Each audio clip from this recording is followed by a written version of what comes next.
Toda semana surge uma notícia econômica desfavorável do Brasil, e nos últimos dias, as mais notáveis foram o alarmante aumento no número de empresas que simplesmente faliram e a paralisação de prefeituras devido à escassez de recursos. Neste vídeo, vamos analisar mais a fundo.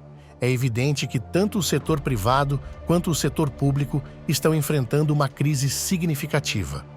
O Brasil enfrenta turbulências econômicas que se assemelham a um barco em alto mar durante uma tempestade.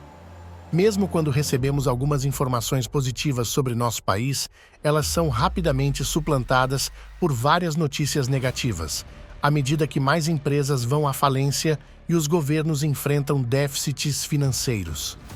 Essa é a receita perfeita para o desastre. Para superar, ou pelo menos evitar crises como essas, o governo deve propor reformas e mudanças econômicas que fortaleçam a economia do país. No entanto, é importante ressaltar que nem todas as reformas são benéficas e nem todas as mudanças são bem recebidas por todos os setores da sociedade. Diante desse cenário, é crucial encontrar um equilíbrio que beneficie a todos. Administrações de várias cidades brasileiras entraram em greve e, acreditem se quiser, foi contra o próprio governo federal. O Brasil é uma república federativa composta pela união indissolúvel de estados, municípios e o Distrito Federal, apesar de serem parceiros. Isso torna o Brasil um país de fato, e é natural que essas diversas entidades da federação tenham desentendimentos, fazendo parte do jogo. No último mês de agosto, as discordâncias entre a União e muitos municípios ficaram evidentes, pois prefeituras de 16 estados, especialmente no Nordeste, paralisaram suas atividades. Essa paralisação se manifestou na forma de suspensão dos serviços administrativos, o que foi uma resposta ao protesto. Segundo a CNM, Confederação Nacional dos Municípios, as prefeituras interromperam os serviços como forma de protesto contra a diminuição dos repasses do Fundo de Participação dos Municípios. A redução nos repasses variou de 20% a 30% nos meses de julho e agosto. O Fundo de Participação dos Municípios foi criado pela Constituição de 1988, na qual ficou estabelecido que as cidades devem receber uma parcela de 22,5% da arrecadação do Imposto de Renda e do Imposto sobre Produtos Industrializados, IPI. O FPM, Fundo de Participação dos Municípios, é uma significativa fonte de receita para os municípios brasileiros, servindo para financiar atividades cruciais como educação, saúde, segurança e serviços sociais. Um estudo do IBGE, feito no início do século, revelou que o FPM já chegou a ser responsável por quase 58% das rendas de municípios com até 5.000 habitantes. A distribuição dos recursos do fundo é realizada de acordo com uma fórmula que leva em consideração o número de residentes, a renda per capita e a localização geográfica dos municípios. As capitais recebem 10% do FPM, enquanto outros municípios recebem até 90%. Em última análise, o fundo tem como propósito assegurar a independência financeira dos municípios, promover a descentralização dos recursos provenientes de impostos e também reduzir as disparidades regionais. Além de manifestar sua insatisfação com a redução nos repasses do FPM, os prefeitos também alegam que a greve visava mostrar insatisfação contra a redução nas transferências do Imposto sobre Circulação de Mercadorias e Serviços, ICMS. A diferença é que esse imposto é transferido dos estados para seus próprios municípios. Novamente, foi uma briga entre entes federativos, enquanto a primeira era União contra municípios. A segunda tratava de estados contra municípios em Pernambuco. Os pequenos municípios representam 70% do total de 184 cidades do estado e são os mais afetados pela redução nos repasses do Fundo de Participação dos Municípios, FPM, e no ICMS. A Associação Municipalista de Pernambuco, a MUP, considera que as cidades estão sendo sufocadas sem os repasses habituais. Portanto, a greve tem a função de conscientizar o governo federal sobre a necessidade urgente de manter a transferência costumeira. A maior reclamação dos governos municipais é que a União não se dá conta que, ao criar leis, também precisa esclarecer de onde virão os recursos para sustentar a aplicação da nova lei. Alegam que políticas decididas em nível federal, como pisos de categorias e o salário mínimo, não trazem contrapartidas. Medidas inadequadas estão pressionando as prefeituras, colocando-as em uma situação insustentável. A Constituição brasileira estabeleceu que as cidades têm a responsabilidade de manter e operar diversos serviços públicos e programas sociais, como o Sistema Único de Saúde, SUS, o Fundo de Manutenção e Desenvolvimento do Ensino Fundamental e o Fundo destinado à Educação Básica. A Associação dos Municípios do Nordeste, AMN, alegou que alguns municípios recebem apenas 6 centavos por dia para custear a merenda escolar de um aluno e R$20 mil por mês para manter um posto de saúde. Este último valor é tão baixo a ponto de ser considerado irrisório, especialmente quando comparado aos salários de médicos. A AMN enfatiza que, se o governo federal não fornecer assistência imediata aos municípios mais necessitados, eles podem colapsar até o final do ano, tornando-se incapazes de fornecer serviços essenciais como saúde e educação. Embora a greve tenha se concentrado no Nordeste, vários outros estados em todas as regiões do país também expressaram suas preocupações sobre o assunto. Quais são as reivindicações dos municípios para resolver esse problema?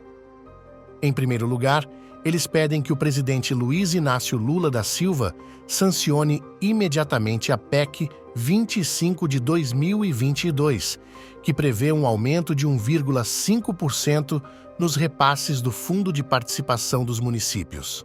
Além disso, desejam que os estados compensem a perda de arrecadação do ICMS, um imposto que afeta profundamente os brasileiros, mas beneficia os políticos. Eles também buscam uma redução na alíquota da Previdência Social e mais liberação de emendas. Parlamentares e governadores estaduais expressaram seu apoio aos prefeitos, instando o governo federal a agir o mais rápido possível para resolver os inúmeros impasses que o Brasil enfrenta. No entanto, a crise de impasses no Brasil não é exclusiva do âmbito público e dos políticos estaduais. As críticas mais contundentes vêm do setor privado. Isso ocorre devido a uma razão simples: manter uma empresa no Brasil está se tornando cada vez mais desafiador. Com base em dados da Receita Federal, um levantamento da organização Contabilizei revelou que o Brasil perdeu mais de 400 mil empresas apenas no primeiro semestre de 2023, totalizando exatamente 427.934 empresas que encerraram suas operações em todo o país. Segundo a Contabilizei, o fechamento de empresas tem superado as aberturas desde o quarto trimestre de 2021. Durante esse período, mais de 750 mil empresas foram retiradas da economia brasileira, enquanto apenas um pouco mais de 2 milhões de novas empresas foram criadas, resultando no fechamento de quase 3 milhões de empresas. A Contabilizei baseou seus dados no Cadastro Nacional da Pessoa Jurídica, CNPJ, da Receita Federal, utilizando informações oficiais divulgadas desde 2020. A situação mais crítica, sem dúvida, é observada na indústria brasileira, que, embora tenha menos empresas em termos quantitativos, está sofrendo mais do que nunca em termos proporcionais. Os indicadores da indústria são surpreendentes, uma vez que houve o fechamento de 3 vezes mais empresas manufatureiras do que as que foram inauguradas no segundo trimestre deste ano. Durante esse período, 7.810 empresas industriais foram estabelecidas, mas, lamentavelmente, outras 25.110 encerraram suas atividades. Além disso, a indústria tem mantido um saldo negativo por um período prolongado, desde o terceiro trimestre de 2021. Comparativamente, o setor de comércio passou a ter um saldo negativo no quarto trimestre de 2021, enquanto o setor de serviços, conhecido por ser suscetível a crises, começou a declinar apenas no terceiro trimestre de 2022. Se observarmos puramente os números absolutos, o comércio lidera, infelizmente, as estatísticas desanimadoras. No segundo trimestre de 2023, quase 130 mil empresas comerciais fecharam as portas, em contraste com aproximadamente 62 mil novas aberturas. Isso implica que, para cada empresa aberta nesse período, outras 2 cessaram suas atividades. No mesmo trimestre de 2023, o setor de serviços fechou pouco menos de 197 mil empresas, enquanto inaugurou outras 130 mil. Essa queda pode ser atribuída a diversos fatores, como o elevado endividamento da população brasileira, um mercado desaquecido, taxas de juros altas e uma inflação instável, dificultando a gestão financeira dos negócios. No entanto, é importante destacar que não incluímos as empresas MEI, microempreendedores individuais, nessa análise. Há uma razão para isso, mas antes de abordá-la, vamos considerar um recente levantamento do Serviço Brasileiro de Apoio às Micro e Pequenas Empresas, SEBRAE.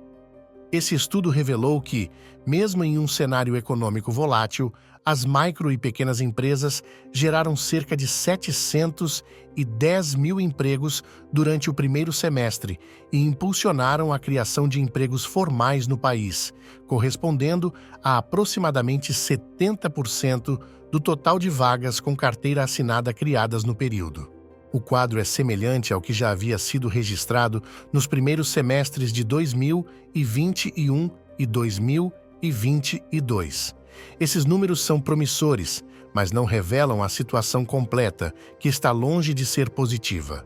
O site G1 publicou uma reportagem em julho que destacou um sinal de desaceleração na economia brasileira. Os pedidos de seguro-desemprego atingiram quase 7 milhões de junho de 2022 a junho de 2023, um número recorde desde o início caótico da crise de saúde no início da década. Esses pedidos de seguro-desemprego superaram a média de 2018 a 2019 antes da crise. Agora, vamos à explicação do porquê os CNPJ de microempreendedores individuais não foram considerados inicialmente. O MEI é diferente de uma empresa convencional, pois a abertura de um MEI é simples e econômica, com pouca burocracia e consequências leves em caso de inadimplência. Em contraste, uma microempresa requer mais burocracia e documentos, bem como a contratação de um contador.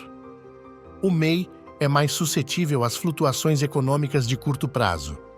Fechar um MEI é mais raro do que fechar uma empresa convencional, pois os custos são baixos. Muitos empreendedores mantêm o MEI mesmo sem uma operação ativa. Os MEIs ganharam força, especialmente após a crise de saúde, devido à demanda por serviços remotos e à flexibilidade. Muitos profissionais qualificados não desejam voltar ao trabalho presencial, o que aumenta as aberturas de MEI. O governo federal tenta minimizar os problemas no setor público, onde ocorrem greves municipais, e no setor privado, com o fechamento recorde de empresas. No entanto, a situação é crítica, apesar das alegações do governo. As transferências do Fundo de Participação dos Municípios aumentaram de janeiro a agosto deste ano, mas os ministros reconhecem a necessidade de ajustes. O governo também defende que o saldo entre aberturas e fechamentos de empresas é positivo, excluindo os dados do MEI. Em resumo, o governo federal procura minimizar e negar os problemas no setor público e privado. E você acha que o governo deve fazer para melhorar a situação? Deixe sua opinião nos comentários.